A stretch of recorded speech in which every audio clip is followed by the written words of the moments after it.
Hace un año estábamos con Antonio Moar hablando del arte de preguntar. El concepto lo denominaba pregunting. Y hoy tenemos el libro Pregunting, el arte de preguntar. Antonio Moar, bienvenido. Buenas tardes. Oye, ¿qué has querido trasladarnos con esto de hacer un libro con este título tan sugerente?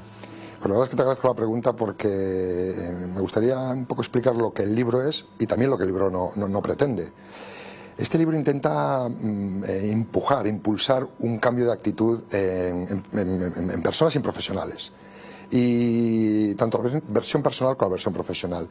Y lo hace sin un objetivo de ayudar a la gente a preguntar mejor, sino básicamente de conseguir inocular en todos los lectores esa tendencia o actitud a mirar la vida desde la pregunta, mirar la vida desde un planteamiento más en general en cuestiones que no tanto en dar información. Ese es un poco el objetivo del libro, es hacer un pequeño cambio de actitud o intentar un pequeño cambio de actitud. Vamos a hablar de algunas cosas relacionadas con esto del arte de preguntar por ejemplo, en la infancia es cierto que la educación hace que los niños estén más preocupados por hacer exámenes, por responder a preguntas, más que plantearse preguntar. ¿Cómo lo interpretas y qué te sugiere esto? Bueno, yo contaré una maldad que hago habitualmente con mis alumnos y es hago los exámenes basados en preguntas, es decir, les evalúo en función de su capacidad para generar preguntas sobre la temática de la que les estoy examinando. No les gusta. Voy a avanzar que normalmente me ponen mala cara y dicen que prefieren que yo haga las preguntas y ellos las respuestas. Pero como todos sabemos, para hacer buenas preguntas, para hacer preguntas, dijéramos, potentes, poderosas y sobre todo que reflejen con el grado de conocimiento que tenemos en una determinada materia, creo que no hay ninguna alternativa mejor. Por lo cual, habitualmente, Santiago, hago lo de, por favor, háganme ustedes una pregunta y yo les pondré la nota en función de la pregunta que me hagan. Está bien, o sea, pones nota en función de la pregunta que te hacen. Correcto. Bueno, para los niños es fundamental. Me imagino que tienes alguna anécdota que cuentas en el libro, además, muy curiosa, sobre cómo un padre o una madre, a propósito de una situación determinada, puede solo con preguntas, pues, si no regañar, por lo menos hacer reflexionar al hijo. Cuéntanos la anécdota. La verdad es que mi padre, y lo viví en primera persona, tenía tendencia a hacerme preguntas para llevarme un poco a un razonamiento que me hiciese darme cuenta de que había un comportamiento que no era el correcto. Entonces hacía básicamente esto. Me hacía 5 o 6 preguntas en las que me obligaba a ser consciente de que aquello no era el pacto que teníamos, que aquello no era el comportamiento que habíamos entre los dos, dijéramos, establecido como el correcto, y por lo tanto me venía a preguntar, ¿crees que estás haciendo esto bien? Yo normalmente me echaba para atrás y sin decirme absolutamente nada de lo que tenía que hacer, me generó un pequeño castigo. Bueno, pues, échame un cable con esto. Viene nuestra hija, nuestro hijo, un día adolescente, un poquito tarde, en un momento dado. ¿Qué 3 o 4 preguntas le podría hacer para que reflexionara, sin poner mucha mala cara? Vamos, por ejemplo. Pues yendo a la anécdota en concreto, mi padre me preguntaba ¿a qué hora llegaste ayer? Y yo le contestaba, pues papá, llegué a las 4 de la mañana. 4 de la mañana. ¿Y a qué hora habíamos quedado? A las 10. A las 10 de la noche. A las 10 de la noche. ¿Esto era lo que habíamos pactado? Yo ya estaba completamente fuera digamos, ya estaba en el ring, completamente esquinado ya. No, y entonces a partir de ahí él iba construyendo. ¿Y qué castigo crees que te mereces? Pues no salía al día siguiente, entonces le vas, digamos, en base ¿Cómo voy a comprobar que efectivamente? Bueno, las preguntas es un mundo. Cuando uno realmente pregunta lo que debe preguntar es extraordinario, pero también imagino que uno tiene que estar muy pendiente de lo que es una escucha activa, ¿no? ¿Cómo se relaciona la pregunta correcta con el saber escuchar, esperar, es decir, eso que cuentas, esos bloqueos que hay en las preguntas, ¿no? Tenemos fundamentalmente 3 tipos de bloqueos. Los seres humanos bloqueamos generalmente al emisor, interrumpiéndole, generando nosotros el protagonismo. En fin, tenemos un segundo bloqueo que es el intelectual, el que nosotros, dijéramos, tenemos interiormente, permanecemos impasibles, pero dejamos de escuchar, hacemos una rotura interna en lo que sea la capacidad de escuchar al emisor. Y por último, a veces en un tercer paso elegimos malos momentos, malas situaciones e incluso en momentos poco oportunos. Entonces, cuando somos capaces de controlar estos 3 tipos de bloqueos y somos capaces de tener una disciplina para estar completamente orientados a lo que nos están contando, el emisor lo nota. Y por lo tanto generamos una inversión en la relación, así como una mejora en la capacidad para conseguir información. Estos 2 son los grandes pilares un poco que yo intento transmitir. Cuando haces una pregunta, inviertes en la relación, consigues información. O sea, me estás diciendo que hay veces que es bueno preguntar simplemente para que la persona que va a recibir la pregunta se sienta, digamos, atendido. En relaciones personales, por ejemplo. Volvamos al caso de los hijos. Necesitan una cierta atención los hijos. Muchas veces tus hijos pequeños, tú ya sabes las respuestas. Pero eso no quita que no hagas determinadas preguntas, porque lo que quieres es que él note, sienta esa sensación de que estás pendiente de él y que él te interesa de forma extrema. Vamos a irnos al mundo de la empresa. Es decir, ¿cómo una buena estrategia de preguntar se puede aplicar en el mundo empresarial? Bien, yo en la empresa lo que noto habitualmente en mi trabajo diario es que tenemos una cierta tendencia a intentar dar valor siempre con las respuestas. Y muchas veces necesito conseguir de un equipo, conseguir de un colaborador, conseguir de mi propio jefe una actitud de excelencia profesional. Necesito replantearme las cosas, necesito cuestionarme qué estamos haciendo bien y si lo estamos haciendo bien y qué estamos haciendo mal. Y para eso necesito un cambio de actitud. No necesito explicar lo que pasa, necesito explicar qué no está pasando de lo que me gustaría que pasara y qué otras alternativas hay a la forma actual de proceder. Esto es un poco para mí lo que dan las preguntas, ese replanteamiento continuo que nos ayuda a mejorar. O sea que desde el punto de vista empresarial quien pregunta dirige, ¿no? Efectivamente. Bueno, oye, vamos a hacer una figuración con esto de las preguntas, ¿no?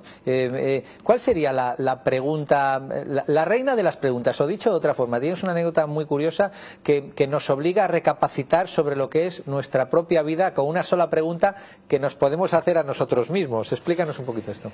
Pues tengo una anécdota en el mundo personal y una en el mundo profesional. Cuando actuamos, como dijéramos, en nuestra vida personal, siempre me he preguntado si me encontrase a mí mismo, o si se encontrase usted con la persona que será dentro de 30 o 40 años, o sea, con usted mismo dentro de a los 80 años, en esa primera conversación que tendría usted con usted mismo, pero en dos momentos diferentes de su vida, ¿qué le preguntaría? ¿Qué le preguntaría a su yo dentro de 80 años? Claro, es muy importante que usted me diga de qué querría hablar con él. Y la pregunta va por ahí. Ya no tanto por la pregunta en sí, sino de qué tema le gustaría hablar. Es una importante reflexión que además que le invito, hagamos todos. Es decir, pues ustedes desde casa pregúntense qué se preguntarían si se encontraran, si pudieran viajar en el tiempo y encontrarse. Pues no es una pregunta fácil, la sensación. Voy a pensar acerca de ello. Tony, de cara al crecimiento personal, hemos hablado un poquito de empresa, del mundo de las relaciones personales. En el mundo, por ejemplo, de las relaciones padres-hijos está claro, ¿no?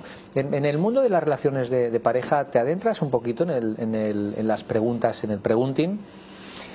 Sí, y me adentro fundamentalmente porque creo que el diálogo es el agua de la vida. Creo que las relaciones de pareja se basan, sin ser un especialista en el tema, se basan en una relación muy abierta a nivel de diálogo. Las preguntas son la herramienta perfecta.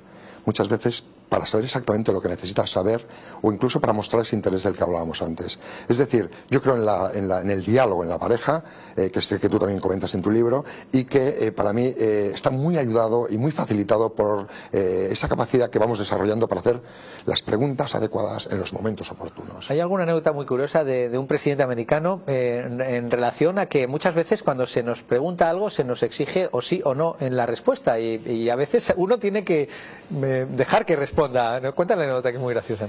La verdad es que Abraham Lincoln, cuando era presidente de los Estados Unidos, cuenta la leyenda que un periodista norteamericano le preguntó si sería capaz de, en sus explicaciones a las preguntas que le hacían los periodistas, contestar con un simple sí o no. Claro, Abraham Lincoln, en aquel momento, muy pausado, muy moderado, le indicó que él era el presidente de los Estados Unidos y que muchísimas veces el sí o el no daba suficiente explicación.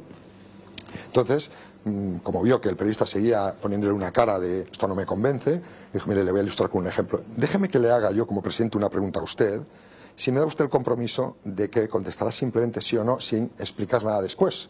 El periodista le dijo, intentando lógicamente cumplir su objetivo, que por supuesto, que le podía hacer la pregunta que él quisiera, que él contestaría simplemente sí o no sin aclarar nada más. Y entonces Abraham Lincoln, muy afilado, le preguntó, ¿ha dejado usted de pegar a su mujer? Claro. Nótese que el periodista no pegaba a su mujer.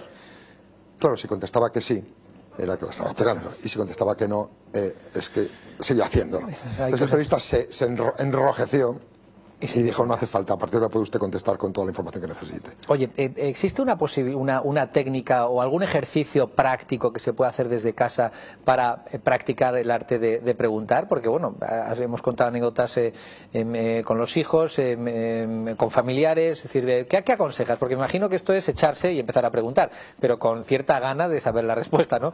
No con ánimo de someter a un interrogatorio a nadie, claro. Desde luego.